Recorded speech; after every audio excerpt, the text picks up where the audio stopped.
요즘에 그러니까 뭐 남녀를 떠나서 기본적으로 아직까지는 우리나라의 분위기가 남자들보다는 여자분들이 더 가정의 일을 많이 해요. 특히 뭐 육아나 이런 것들 때문에. 애들이 막 집에서 이제 재택으로 수업 듣고 막 줌으로 수업 듣고 학원도 막 심심치 않게 막 폐쇄되죠. 폐쇄되고 다 줌으로 돌려버리니까 엄마들이 막 미치겠는 거지 지금 진짜. 아니 나도 재택근무인데 맞벌이 재택근무인 엄마인데 애가 학원을 못 가. 애가 막 학교를 안 가. 그러면 난 여기서 재택을 해야 되는데 옆에 애가 막 줌 수업하고 있는데 엄마 뭐 색연필 어디 있어? 엄마 나 배고파. 엄마 나 화장실 갈래. 엄마도 막 일하고 있는데 죽겠는 거죠. 물론 아빠도 옆에서 재택하고 있지만 아빠들은 보통 이러잖아요. 여보, 애가 뭐 지금 배고프다는데 뭐 줘야 돼? 여보 배고프다는데 뭐 어떻게 줘야 돼? 뭐 바쁘면 뭐 내가 할까? 아 됐어 저리 가 내가 할게 괜히 냉장고 어지럽히지 마 그러면서 남편이 막 부엌에서 막 뭐 우당탕탕 하고 있는데 답이 안 나오죠. 애는 배고프다고 막 난리치고 있고 그래서 뭐 너무 답답하니까 밖에 나가려는데 폭염이야. 그러니까 나가서 뭐 어디 있을 데도 없어. 뭐 같이 어떻게 여행이라도 가보려니까 막 거리두기 하고 있죠. 그리고 뭐 술이라도 좀 먹을 수 있나 했더니 또 막 6시 이후엔 또 나가지도 말래. 그러니까 막 이게 좀 힘든 분들이 사실 좀 많아요. 그러니까 지금 애들이 제일 문제죠. 그래서 지금 가장 큰 문제인 곳이 지금 전문대들이래요. 전문대가 2년이잖아요. 근데 코로나가 지금 2년이 지나가니까 학교의 어떤 그런 문화가 다 끊어졌다라고 하더라고요. 전문대는 2년이니까 선배들이 2년 뒤, 3년 뒤면 막 졸업하잖아요. 그런데 2년 동안 재택 수업을 해버리니까 이 어떤 뭐 동아리니 뭐 무슨 소모임이니 이런 걸 할 수가 없을 거 아닙니까? 뭐 OT 이런 개념도 없는데 그냥 다 졸업해버렸어. 우리 이제 OT 가야 되는데 OT를 가본 사람이 없어. 다 졸업했어. 군대 갔다 온 애들도 저 OT 안 가봤는데 막 선배 하래. 그래요? 저희 뭐 어떻게 해야 되는 건데요? 막 이런 거죠. 그리고 이제 뭐 4년제도 마찬가지고 4년제들도 뭐 비슷한 상황입니다. 그래서 뭐 OT 가본 사람 하면 뭐 거의 없고. 그러니까 이게 지금 정말 큰 문제기는 한데 뭐 이게 현실이고 어쩌겠어요. 그냥 빨리 끝나길 바라야지. 족보가 끊기나요? 네, 그럴 수도 있겠죠. 이제 선배가 후배한테 이렇게 전수해 주던 그런 족보 같은 것들 다 없어지고 전화했더니 누구세요? 이러는 거죠. 아, 저 그 2학번 후배입니다. 아, 네. 근데요? 뭐 이러는 거죠. 얼굴 한번 본 적 없어. 물론 요즘에 1학년부터 열심히 공부하는 게 추세긴 하지만 그래도 이제 대학생 1학년이라는 그 약간 해방감이 있는데 그 해방감이라는 것도 뭐 없고 그냥 바로 그냥 3학년 된 거지 뭐. 약간 좀 답답하실 것 같아요. 그러니까 모두가 다 화가 나 있어. 지금 이 우리나라는 모두가 화가 나 있는 나라입니다. 이 뭔가 분노가 끌어오르고 있거든요. 이거를 풀 데가 없어. 그래서 어디다 푸냐? 온라인에서 풀죠. 그래서 온라인이 지금 다들 뭐 싸움터예요. 어디든지 다 싸움터입니다. 그냥 뭐 정치부터 뭐 남녀 갈등, 뭐 그리고 뭐 집값 얘기, 뭐 다 싸움터야. 어디든지. 그러니까 조금만 뭐 내 마음에 안 드는 뭐 댓글이 보인다? 그러면 막 엄청나게 비난하고 공격하죠. 특히 이제 뭐 맞춤법 같은 걸로도 엄청 싸워.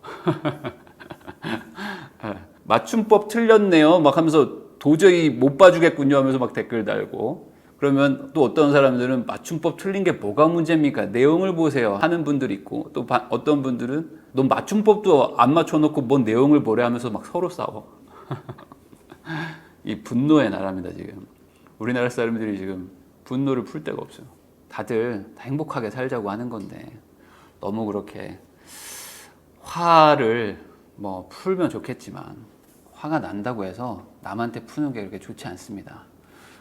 결국에 화를 내가 남한테 뿜는다는 거는 그 화가 나한테 돌아오니까. 부인남님, 경기도 신분당선 역세권 덕분에 매수했어요. 무주택 실수요는 지금이라도 사라는 말씀에 용기 내서 클래스 101 잘 듣고 샀습니다. 감사합니다. 축하드립니다. 제가 맨날 얘기하지만 지금 뭐 어떤 희망이 없는 시절 같다고들 생각하실 거예요. 일해서 뭐 하냐? 돈 모아서 뭐하냐 막 이런 생각들 하실 텐데 그 무의미해 보이는 저축이라는 것이 결국에는 내 투자금이 되고 그게 결국엔 내가 뭔가 바뀔 수 있는 계기가 되는 거거든요. 그러니까 차를 타려면 키가 있어야 돼요. 키. 근데 키가 뭐냐? 저축이다. 왜요? 이 저축은 뭐 무의미해 보이는데요? 아니다. 그 핵심은 저축이에요. 많은 분들이 한 번은 투자합니다. 한 번은. 근데 두 번을 못 해요. 있는 돈을 가지고 무언가 하나를 살 수는 있는데 두 번째 투자가 안 되는 이유가 저축을 못 하니까. 저축을 너무 못 해요.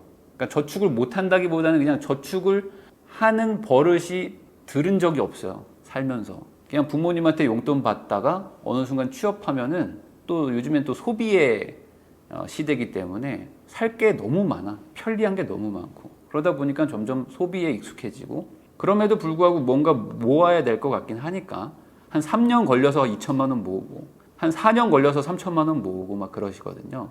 근데 그걸 가지고 이제 어떻게 한 번은 해볼 수 있어요. 근데 두 번째 투자를 하려니까 저축이 되지가 않는 거예요.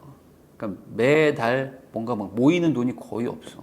그런 상태로 가면은 또 다시 속도가 느려지는 거예요. 그러니까 한 번 반짝하고 그냥 다시 옆으로 가는 거죠. 횡보하는 거죠.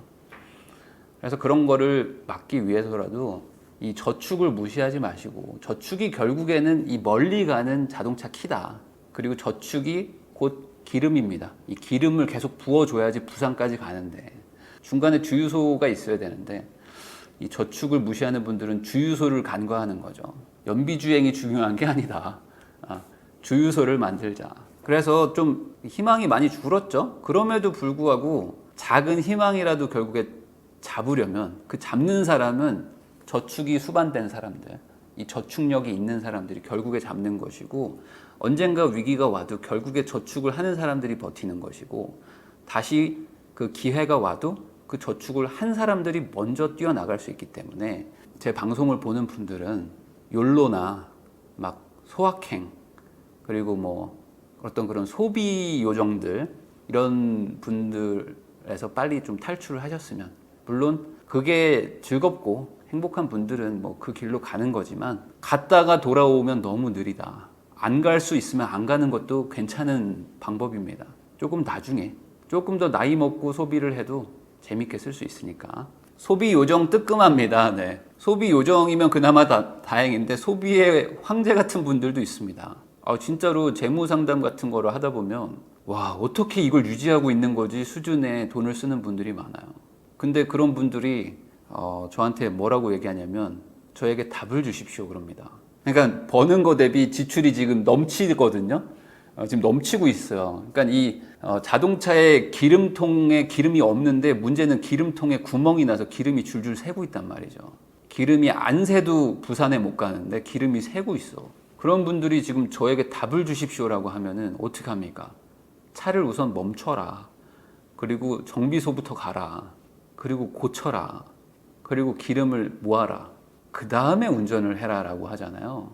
근데 그러면 뭐라고 하냐면 너무 느리잖아요. 너무 느리지 않습니까? 라고 말을 합니다. 근데 반대로 생각해봐. 그럼 지금 가면 뭐 부산 갈 수 있냐 이거죠. 못 가요. 그래도 저 천안까지 가는 게 낫지 않을까요? 아닐걸요. 천안 도착하시면요. 기름 다 떨어져가지고 고속도로 갓길에 세우셔야 돼요. 그게 더 문제입니다. 뭐 이렇게 말을 하는 거죠. 근데도 갑니다. 우선 갑니다. 천안까지 가보겠습니다. 저는 발끝으로 연비주행 가능하거든요. 잘 가면 대전도 갈 수 있지 않을까요? 아니 지금 기름이 줄줄 새고 있는데 가보겠습니다. 네, 어쩔 수 없죠 뭐 라고 하는 거죠.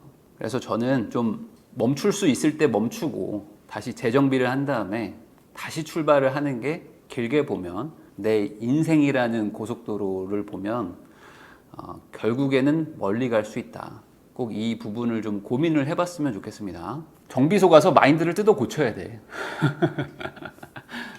정비소에 가가지고 엔진을 뜯어 고치든지 뭐 기름통을 뜯어 고쳐야 됩니다. 근데 대부분 분들이 제 차는 문제가 없는데요 이런다니까. 이게 문제지. 그게 가장 문제입니다. 제가 뭐가 문제죠?